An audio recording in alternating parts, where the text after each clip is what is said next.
Hey there, coin lovers. Scott here, and this is Hoogie's Hobby Shop. It's Sunday morning, and I'm kind of dragging.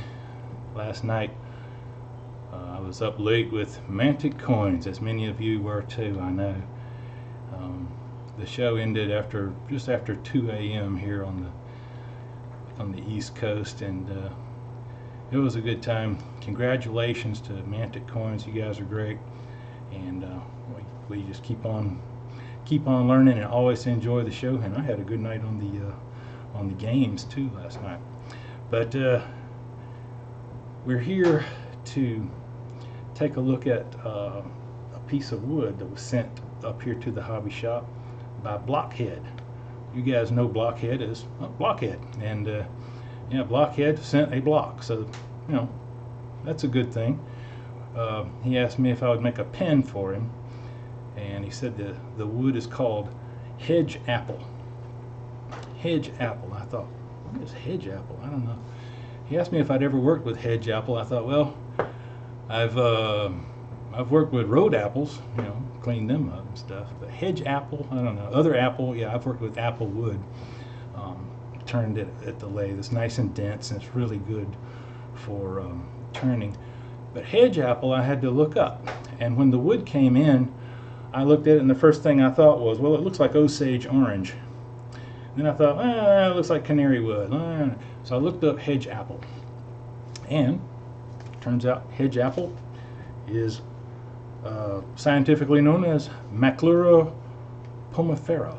Maclura pomifera, or also a lot of other names go to it, Osage orange being one of them. So it's Osage orange.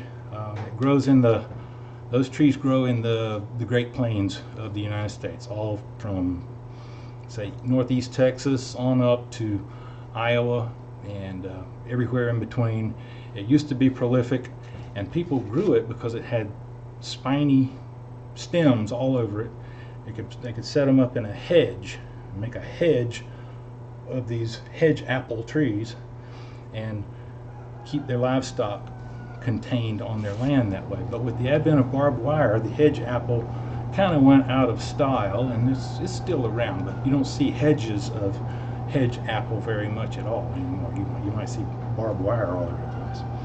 So it has a lot of names: Osage orange, hedge apple, horse apple, bois d'arc, whatever that, I think that means wood of the bow, bodark or bodake, monkey ball, bow wood, yellow wood, and mock orange. So Blockhead, if you're watching, keep that in mind, buddy. It's it has a lot of names, including bois d'arc. Said most woods, by the way, have some sort of symbolic meaning. Last time we did the Paduk, and it went to Gear in Norway. I still got red dust laying around here that I haven't cleaned up. That's the Hoogie way, I guess, in the shop. But the Osage orange is representative of earth energy, okay? And it allegedly aids in the pursuit of goals and passions. So Blockhead, keep that in mind. If you're pursuing goals and passion, need earth energy or spiritual healing, it says, then this is the pen for you, buddy. We're going to talk some coins too, so don't get lost just yet. First, we're going to rough out this coin, this block for Blockhead. I'm going to move you guys over here. Try not to make everyone seasick. I'm going to go just to the side, right here. I'm going to clean it down, something like that. And let's see what we got. It's just about there. Okay. All right. And as always, my safety glasses are not nearby. Now, the Osage orange, as you might guess, is named after the Osage Indians from that same area in the United States, and they use Osage orange wood to make bows with for their bow and arrow hunting. And as it turns out, even still, we got a little slip there. I don't like that. Doesn't hurt a thing. I just like it to be nice and tight. So the Osage orange makes the world's best wood for bows, as in bow and arrow hunting.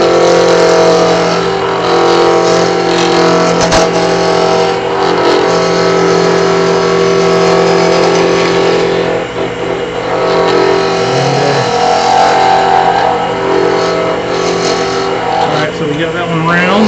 Get this one round.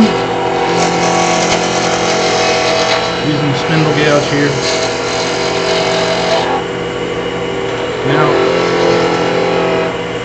this piece of wood was very small when it started out. It wasn't very much bigger than this. I have a picture of it. You can look at for a second.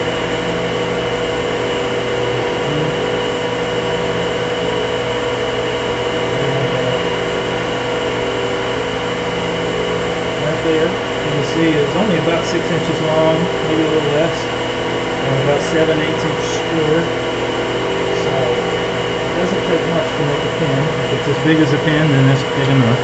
You can see now that all that dark color is now gone, and we're down to this yellowish color. And I'm getting closer because it's kind of floating out there.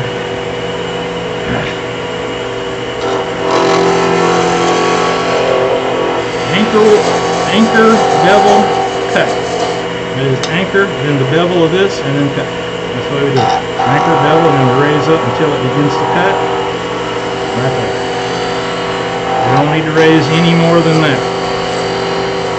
And I'll keep it that way all the way up and down.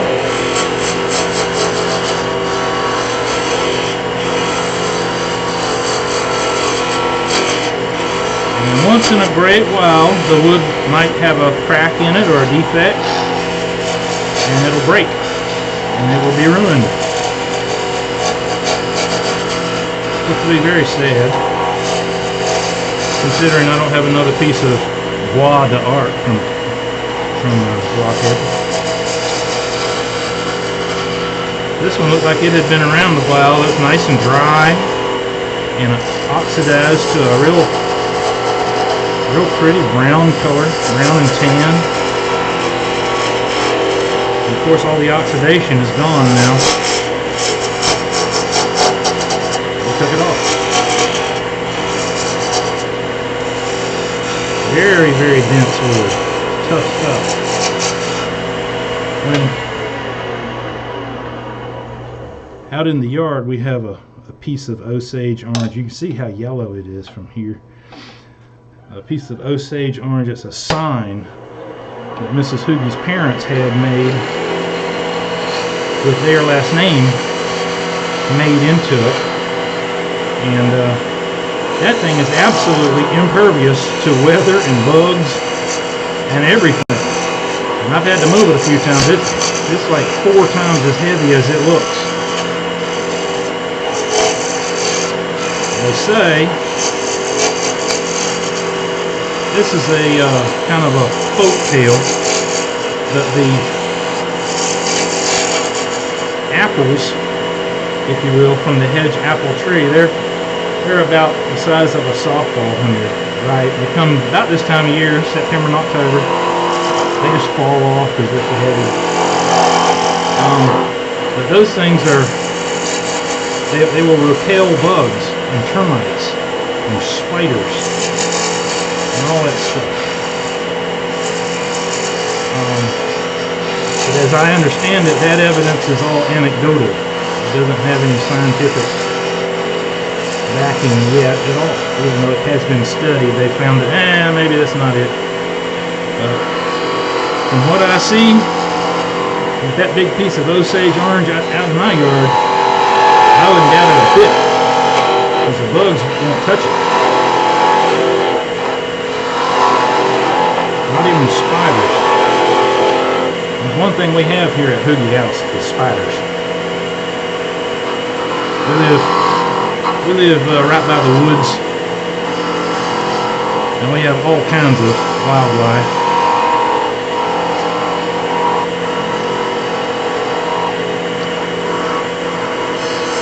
This really is tough until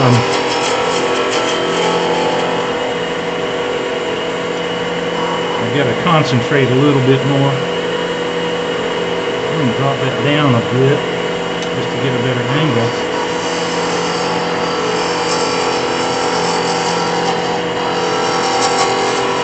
Now in a minute we're going to talk about some coin stuff. We have lots of hobbies here at the hobby shop. Today we'll talk about the ongoing saga of the 1970S small date penny. Recently I was asked to write an article about the SCNA, that is the South Carolina Numismatic Association, and they said, yeah, whatever topic you want, just write it, and we'll put it in our thing, our pamphlet that we give out. Alright, I get it. So I've been studying about that at that time. And I went to the Lincoln Cent resource, which is a very good place to get information about the Lincoln Cent, and has great pictures and easy to follow information.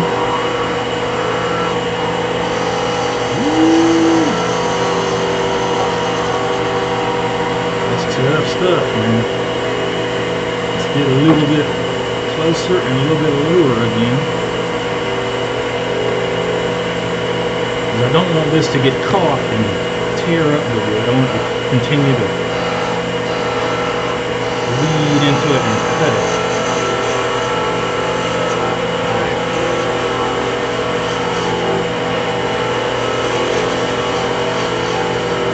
This is some good stuff, Blockhead. It's nice and dense. It doesn't leave many marks as I do this.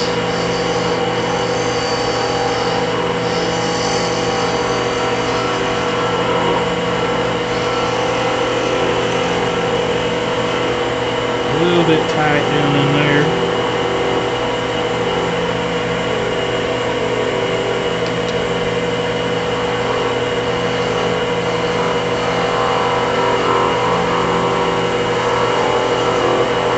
I probably should be a little better rested for tackling this project here.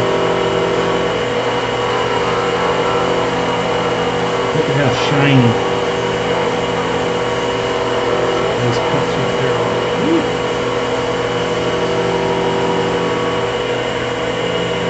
And my spindle gouge here may need a little touch-up work.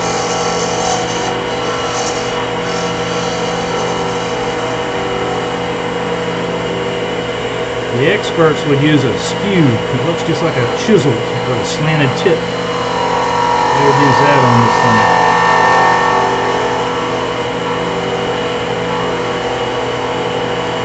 I'm no expert. I'm just a hobby shop guy. Still not there yet. I'm going to do a little shear scrape on it.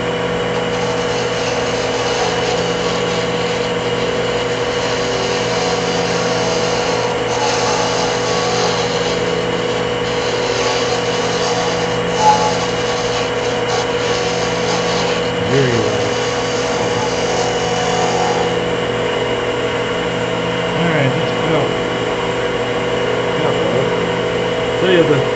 It's been the longest lingering summer in a long time here.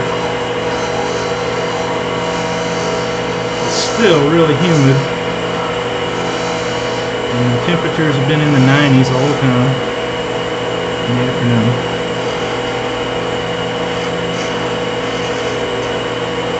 This morning was halfway civilized. I went outside, drank some coffee with Mrs. Hoogie, and watched as the dog chased a turtle around.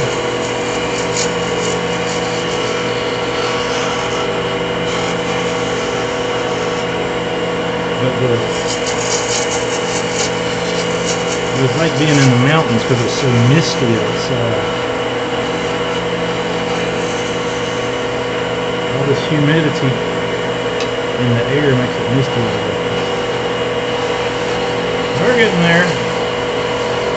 Y'all bear with me. This one's a little bit tough.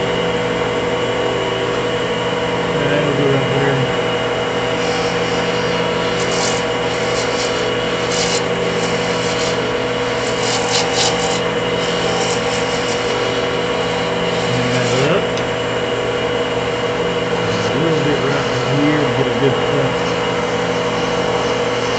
Very delicate right there.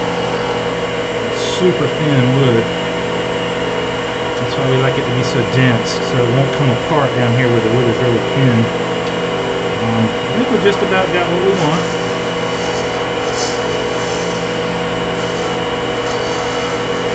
This pin will be a slimline pin, just like the one for gear. And it'll have a rhodium pin kit that looks really good. And as you guys know, the most boring thing on the earth is to watch somebody sand. So we're gonna shift gears here. We'll come back and sand this in a little bit. In the meantime, I want to use this platform here to show you guys what I'm talking about. On the 1970S Lincoln Cent. I'll take our knockout rod. This thing is pretty cool. You see how that works? Huh? Knock that out. This whole thing can go right back in and be worked on at any time. Just like that. We're going to set up right here. And you guys may remember this from my very first video. I used these numbers then. Just about where you can see them, huh? So, as everybody can remember, I'm sure, the small date Lincoln Cent of 1970S is the more valuable between the large and the small. The small date has all numbers pretty much in a line, just like that, and the S is not particularly close to the 9. It's kind of, you know, it's well out from the 9. And this is the correct S that you would see. Incidentally, the large date is easy to tell. The watch out, the 7 is lowered out of line with the others, basically like that. The S is also very close. The 9 comes down close and almost touches the mint mark down here. But we're talking today about the small date. That's the one that's most valuable in uncirculated grade. It's worth about 50 bucks, something like that. So there's some good coin to be made in that coin. This one is actually even a little smaller than the numbers, as if it's maybe a weakly struck mint mark or something. Our S, that's the S you want to see. If you look on eBay and you see an S that doesn't have these clear fields in here like that, let me blow the Osage orange off of the computer here. Take a look at this. The S that belongs on the 1970S small date is the tall S, the one on the left on the screen here. This is kind of what the tall S looks like. I made it in a hurry, so it isn't exact, but you get the idea. It's easily distinguished from the blob S. Now look at this. The tall S was the S that they used in San Francisco from 1952 all the way up through into 1974.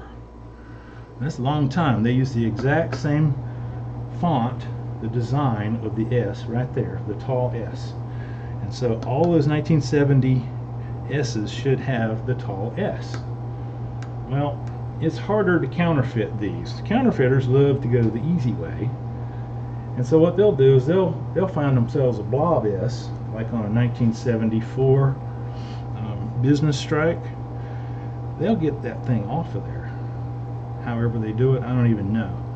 But they'll take the blob S off of a coin from another year, probably 1974, because 74 they used the blob S on the business strikes.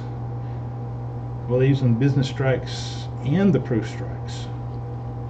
So, or at least some part of the year they did that. So you can find the blob S on the 74 pennies. Blob S does not belong in a 1970 S penny. Well, fast forward to right now. If you go to eBay, you will see at least some coins that have the blob S that are being sold as 1970 S pennies, and they don't belong there. That blob S does not belong on a 1970 S penny. And to make matters worse, they put it on a 1970 plain, and the 1970 plain, they'll take a blob S and they'll put it on there. 1970 plain is actually kind of like the large date, but they'll disguise it many times by putting superimposing a line on there that goes across like this and hides that low 7. The 7 isn't as obviously low as it is on the S mints to me, but at any rate, they'll do whatever they can with the lighting, or they'll superimpose lines on there and disguise it. But if you see that blob S, you know it doesn't belong there. Don't mess with that buyer or that seller. They're probably, hopefully, inadvertently trying to rip people off, but possibly, intentionally doing that. So, quick lesson on there. If all this was mounted onto this board, then if I took sandpaper and just scrubbed it like crazy, like a madman, just scrub, or took the belt sander and that's exactly what happens when we try to clean the coins. It rounds over the elements detail on the corners, and the grade goes straight south because it's cleaned. The elements are rounded over. It'll probably have abrasions showing on it somewhere, even though with the naked eye it looks brighter and shinier and all that stuff. One reason we don't want to clean our coins is because it's just pure abrasiveness to them. Maybe someday we'll we'll talk about weak strikes versus full strikes. This is kind of what we're going to get into. You can see that that's just thinner than that one, maybe, and it's about, I don't know, 3/32 of an inch thinner, and this would be a weaker strike than this here. So people that worry about such things can take that into account. We'll do a video on some of that stuff later on. Now, let's see here what else we have in the old notes. I don't really work well from notes. I do better just talking and running my mouth. The back to the hedge apple, or the Maclura pomifera to be exact, or the Blockhead block if you prefer. we'll go to here. You can see it has this tan color, a little bit of greenish hue to it. I'm gonna tap that in just a little bit, just to be groovy. Put this up to tailstock to here. We'll wind that on, nice and snug to there. Safety glasses on. It's going. Looking good. Now, you gotta bear with me.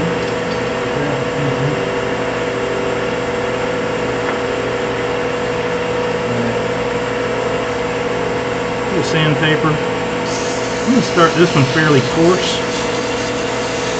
like that. Now, today's Sunday, and we didn't make it to the church today.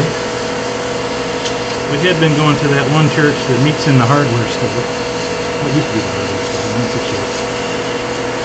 But, wow, after such a late night,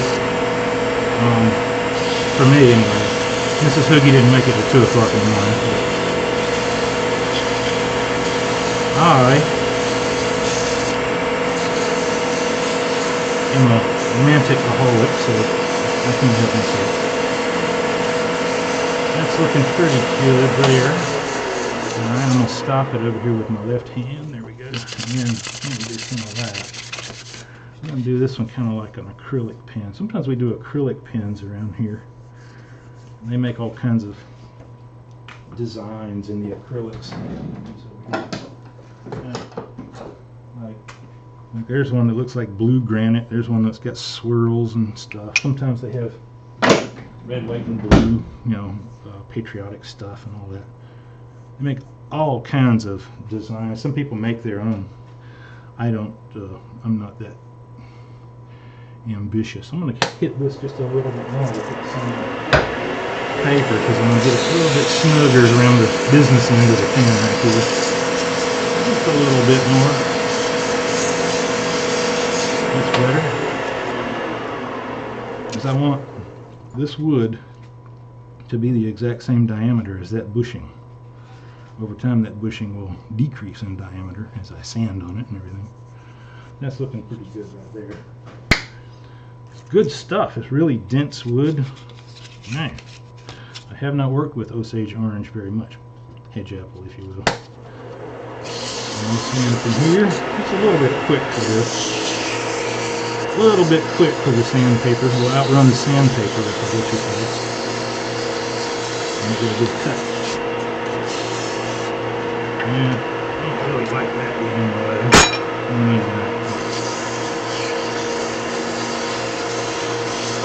There we go. That's looking really good. All the way down. Works like a dream, this stuff. It's so dense.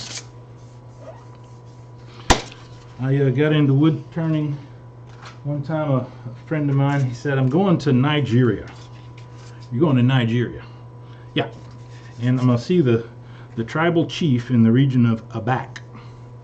You're going to Nigeria. Okay, what you need me for? He said, I need you to make me a cane. You mean like a walking cane? He said, yeah, walking cane. That bearing is making a racket right there.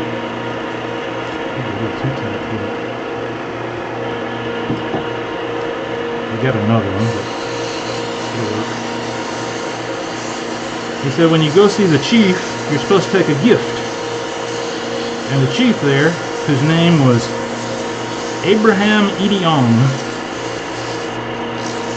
Abraham Idiong was the chief, and he liked canes. He was an old gentleman. He was in his 80s, which I shouldn't say is old, really, but he was in his 80s, and he collected walking canes.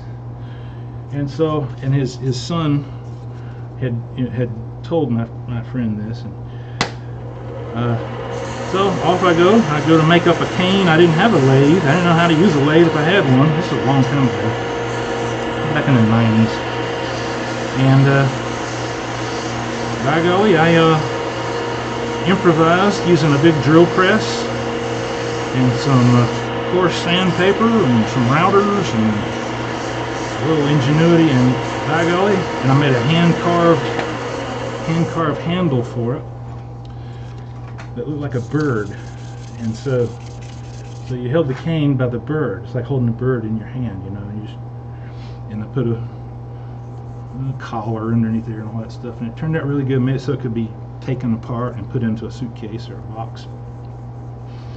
So he takes it to Nigeria and he gives it to the chief. The chief says he loves it. He says, "It's going in the casket with me." His son said, "Oh no, it's not. You won't be around to complain about it." And so surely the cane did not go into the casket. Alright, this is kind of oily wood, so we're going to do a little trick with some Scotch-Brite. Now we're going to burnish it with the Scotch-Brite like that to bring out those oils that already shined up just a little bit. You know, it sure do. Alright, that's looking really nice.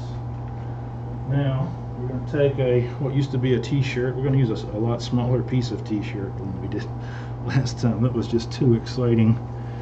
When we made Gears Pin and the shirt went around and actually touched the shirt, and then that caused it to pull and flap the shirt around like that.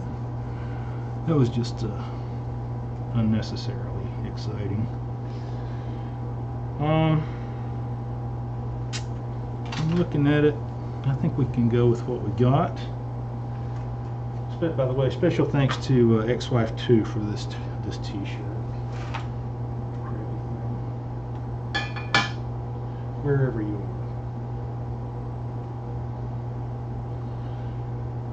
are. Now, this is shellac. It has a little bit of red dye in it. It's not stain, it's dye. We'll turn our speed way down because we don't want to get shellac all over the place. Alright, and we'll just apply it like that. Give it just a second. Turn it on up. And then we're going to actually dry it. Shellac is alcohol based. It is made with denatured alcohol.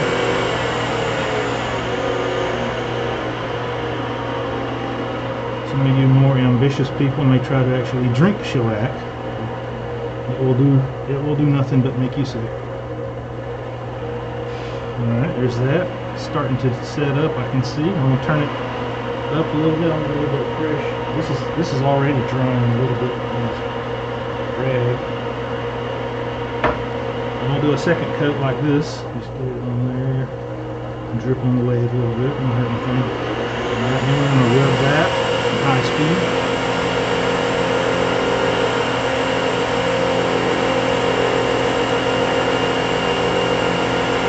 And so I figured after making that cane, it would turn out to be kind of an ordeal. It didn't have to be that hard. But after making that one,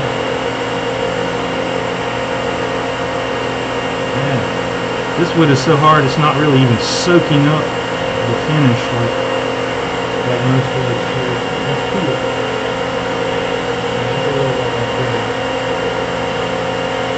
Just a minute. And so I signed up for a wood turning course down at the local tool store, where, by the way, they are very good friends of mine after these many years of buying tools and whatever from them. That's pretty good. I'm gonna give it the one touch. It needs a little more time. A little more time. So I'm gonna just let it air itself. The shop is really dirty today. I was working on cabinet doors for a project from inside the house and was milling out all this stuff. It's like using a big router and making all this dust, and it was all in the air, and it's still here all over the place. I had to dust off everything just so I could do this.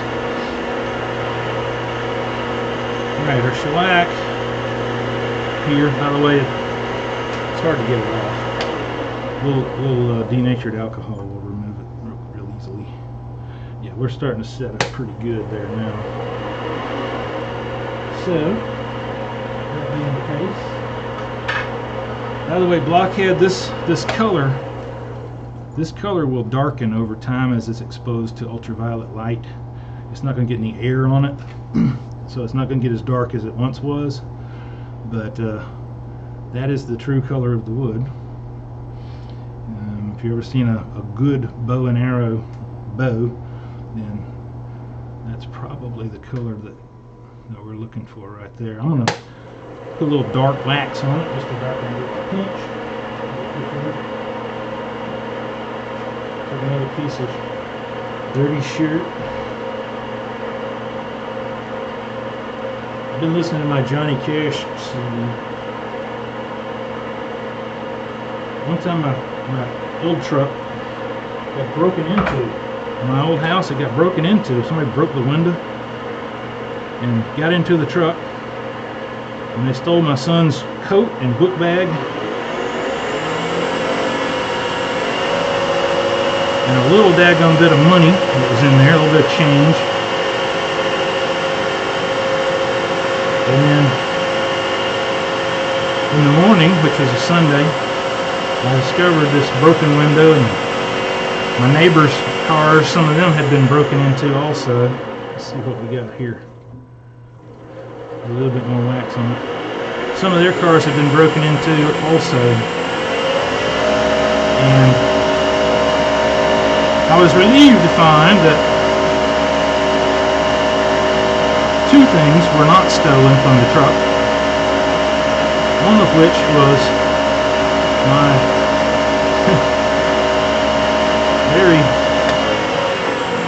my favorite CD, my cherished Johnny Cash CD. There was two of them in there, and so whoever the thief was wasn't interested in stealing my Johnny Cash CDs. I was glad of that. The other thing is, there was a gun in the truck. It was cleverly concealed in the console. Cleverly concealed, yes, underneath the Bible. So it was a brand new Smith & Wesson 38, and the bad guy didn't want to touch that Bible. So the little revolver stayed in the truck. That's looking really good there. And got the wrong lid on the stuff. That's not cool. Put the shellac lid on the wax. That's not good.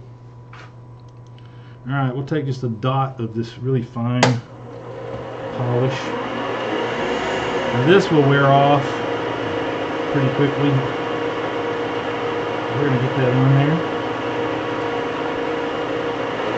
And doing high speed, make it really nice and even.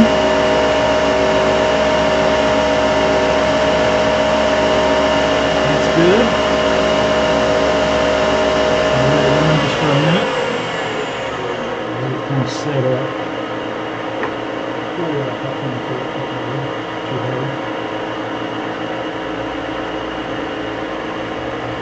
Get some of the extra wax off my finger. There we go. Someday I'll tell you, when we have time, I'll tell you guys about my dream. I dreamed I was at this banquet. I won't go into all the gory details. But there was this big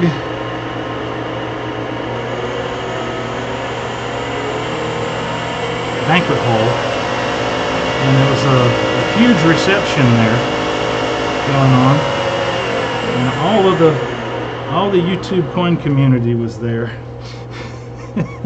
It was hilarious.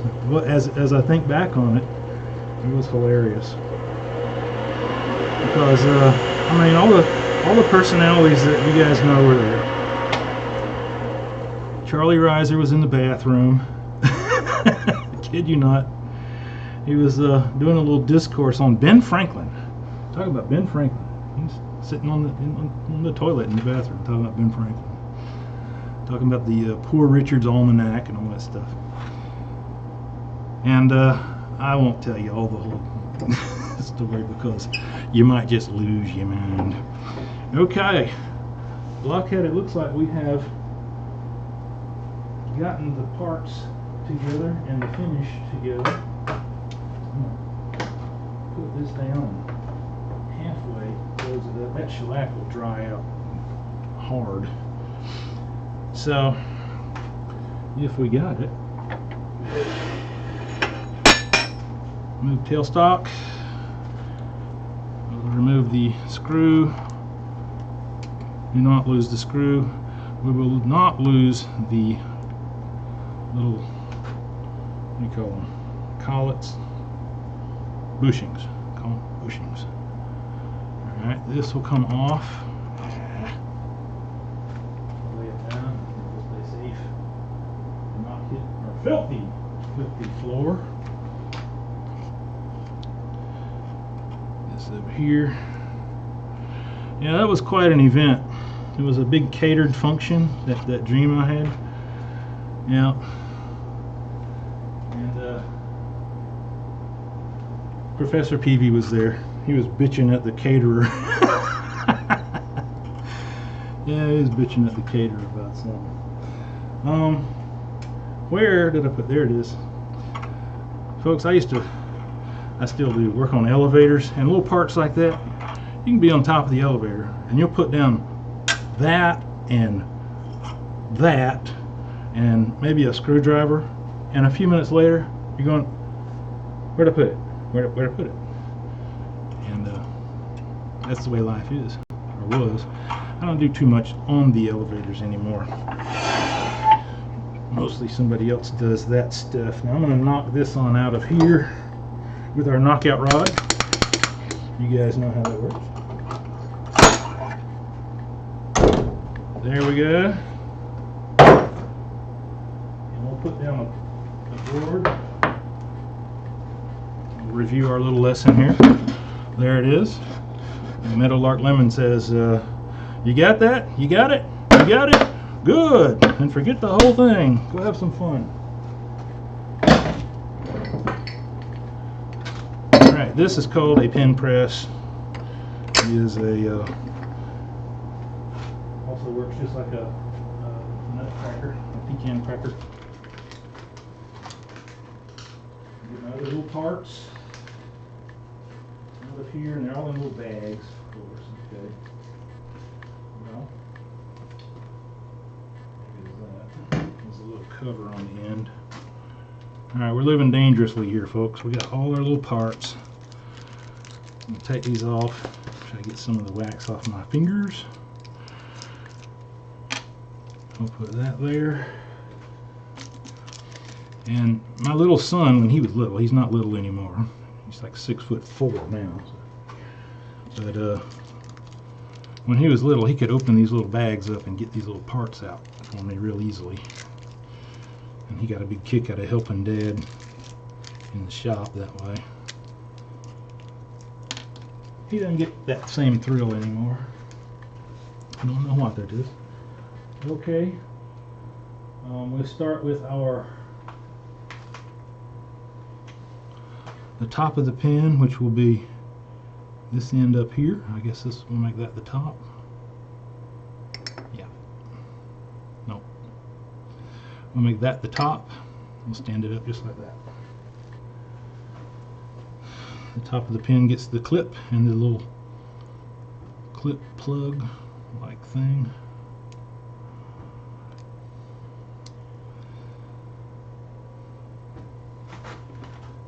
Put this in here, spring loaded.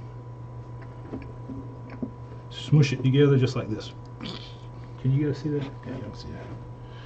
Nice and tight so it doesn't come out. Alright, we're done with that part. We'll set that to the side. Then we'll go to the business end of the pen. Look out. I don't want to drop it back there.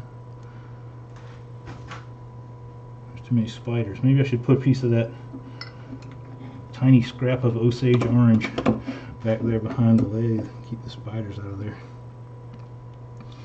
Push that together, nice and firm. We'll test it. Oh yeah. And that's the key. We want the wood to taper down and just match up the diameter of that metal cone shape right there. After that, we'll pull one of these out. We'll put our transmission in here. That's the way Johnny Cash says transmission. One piece at a time. Put that right there. Squeeze that together to the line on there. Just like that. That may be about right. We will test it. We will test it. And I will hold a clean piece of t-shirt. Remove this. That there is a regular cross brand refill. If your pen runs out of ink, get you a cross brand refill. You can get them anywhere they sell wood turning stuff. All this stuff you can buy at the same place. Any online dealer like Woodcraft or Packard or whoever sells wood turning supplies, they'll have those. Alright, the ink pen doesn't go out quite all the way. It's because it's not pressed in all the way. The transmission is not transmitting. So we'll squeeze that there and we'll press it just a little bit deeper. A little bit deeper than it is at the moment. Delicate operation there. Okay, and we'll put our refill back in, screw it down, we'll test this out. That looks much better. Now we have enough pen sticking out of there to actually do some writing. Okay, then we'll get a trim ring. It goes in the middle here, just like that. And we'll put the top of the pen onto here, pressed together. To take it apart, you just pull it apart. And there you have it. I'm going to try to kind of baby it a little bit because my fingers are kind of dirty. And there you go, Blockhead. The Hedge Apple pen, or Osage Orange pen, or your Blood Duck pen, or however you say that. My French is terrible. I don't know any French. Okay, in case you didn't know. So there's the pen. That'll ship out tomorrow, Blockhead, and that's just this one took a little more time than the last one I did, because it was just a little trickier with that super dense wood. Be careful with it. It will crack if you break it or throw it or beat somebody with it or stab someone, whatever. It may break, but should serve you well. And like I said, it encourages spiritual healing and all that kind of stuff too. So keep that in mind. And as always, use it wisely. The pen is mightier than the sword. So, anyway, gang. Sorry, Charlie. Anyway, gang. That's the way we do a pen. I'm gonna move it to back over here. Now,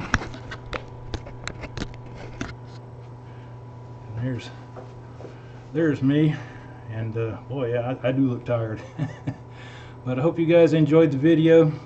Watch out for those 1970 S's. The last time I looked on eBay, I saw many of them being sold as small dates. They really weren't small dates, and some of them I even saw blob S's when it's supposed to be that tall S, the nice clear S without the blobby stuff in the middle. Now, some of them are repunched mint marks and that sort of stuff, and that's different. And if you want to learn about repunched mint marks, check out Ken Peavy's show, or somebody who knows what they're talking about. But in the meantime, oh, by the way, you may notice I have my my offensive logo covered up with a nice Lemonhead penny magic sticker, just to keep from offending anybody. I can more proudly wear this logo in public than the one that's underneath it. So with that in mind, you guys take care of your coins. You won't have them forever. They won't be yours forever. And take care of yourself. Take care of the YouTube coin community. And we'll see you guys next time. I swear. Where is it?